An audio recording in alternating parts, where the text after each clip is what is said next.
30 years ago, the case of the Central Park Five shook New York City to its core. Today, it stands as a cautionary tale of injustice, as Maurice Dubois explains. Kevin Richardson, 44 years old. Corey Wise. Raymond Santana. Yusuf Salam, 45 years old. Antron McCray. 5 men, connected in a way few of us could ever imagine. Is there a day or a week or a month that goes by when you don't think about the whole episode that brought you together? It's every day, constantly. Probably my second or third thought. Even our conversations is different. It's not normal.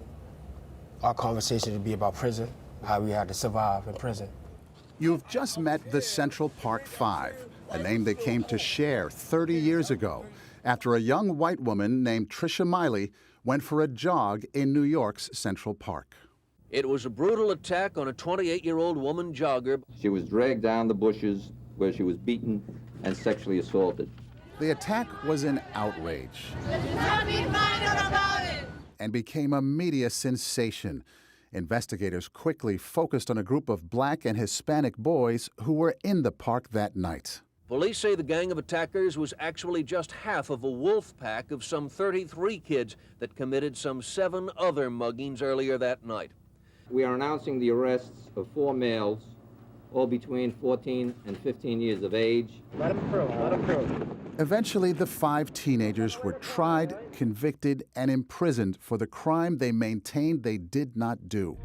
All we need is for one to tie this whole thing together.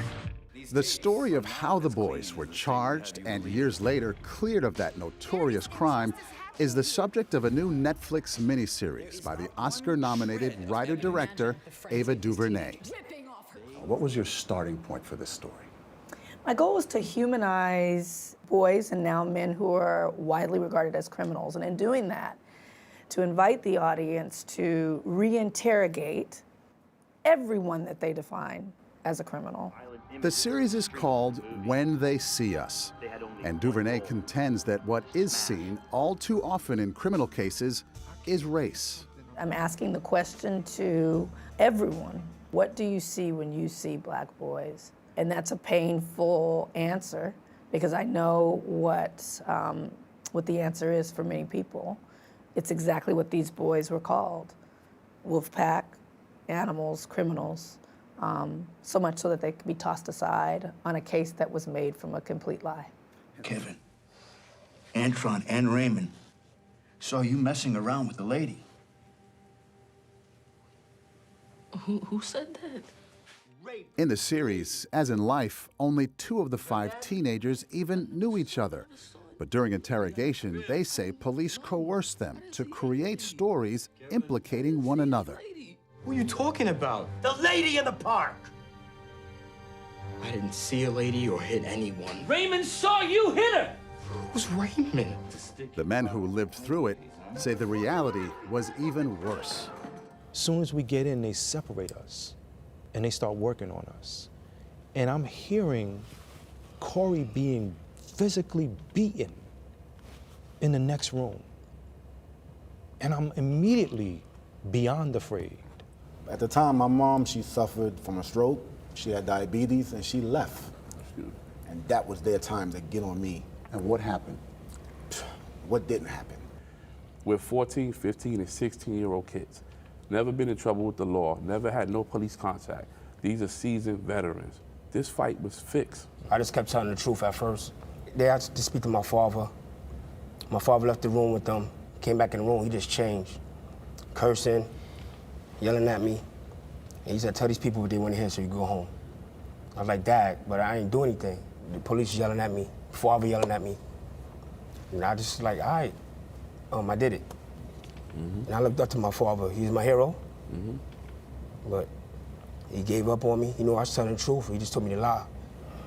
Did you ever make peace with your father? No. Didn't want to. My life is ruined. Why should I? He's a coward. Let me tell you right now, Corey, okay? This is very, very serious. None of the 5 ever admitted to committing the rape, but they did confess to being there. You know that other people say that you did. I know I didn't. They blamed each other, damning admissions, even in the absence of physical evidence. No blood on their clothing. The semen doesn't match. The DNA tests come back negative. There's nothing that links these boys to the crime. All were found guilty. 4 of the 5 served about 7-year sentences as juveniles, refusing early parole because it required admitting guilt. But the oldest of the group, Corey Wise, served time as an adult. In his 13th year in prison, Wise had a chance encounter with another inmate that would change the lives of all the men convicted of the rape. The resolution of this whole tragedy came from something that I don't believe is happenstance. It's a coincidence that borders on miracle. Matias Reyes spotted Wise in a prison yard. So he's just talking to me. Wow, you still here after all these years? I guess so. They'd met years before, and he began to feel guilty that Wise was still in prison for a crime Reyes had committed. He saw Corey and was like, he's still here? I gotta tell the truth. Reyes confessed that he alone committed the rape, offering details about the crime that only the assailant would know. His DNA was a match, and the men were exonerated. The city of New York eventually agreed to a $41 million settlement, about $1 million for each year of imprisonment. Did the money make it better? We were able to relocate, put our children in better situations. Besides that, no. No amount of money could have given us our time back. Is there a life lesson for what you've been through? Truth. I preach to my kids, just tell the truth, be true to who you are. Honestly, the last time I lied got me 7.5 years for something I didn't do.